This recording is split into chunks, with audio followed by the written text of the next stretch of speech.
ɗauri ba. A'a zai ɗauru, me zai hana ku ka ɗauru? Waye ni? Eh. To ka ɗaure ni mana. A'a ni ba ni zan ɗaure ka ba. Eh. Su za su zo su ɗaure ka. Su zuwa. Su wanda ka zazzaga. Su yake ƙara masa zagin kwakwa. Ƙara masa za ka yi? Ah. To ƙara masa. Ya tura motocin gamawa a gutsun uwatar. Ka san kukan damuna da ta faɗi wannan? Na san ta. Tana da ƙaya ko babu ƙaya? Tana da shi. To duk da ƙayar na tura ta a gutsun uwatar. Ka rage ha. Yayi ƙara ta mana. A'a. Ni wani abin dan kai ƙara ta nake yi. Kai. Allah kuwa. Ai ƙara ba abin so bane. Ni ina so. Kai din? Allah kuwa. Kai da kanka? Da girman naka? Can su cikutuma durin uwaka. In ka zo gona in ci bura ubanka. Kare sai da zaka yi. Ba dai kai ka ce dan iska bane? Allah? Allah kuwa. Can su cikutumar ubanka in ka zo gona in ci durin uwaka. A'a.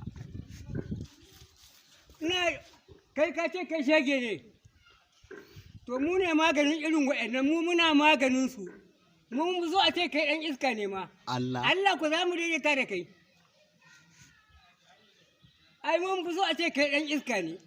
Iska kuwa mu ne uban iska. Allah Malam Ibrahim. Wallahi kuwa iska mu ne uwar iska. Ku da kanku? Wallahi Allah.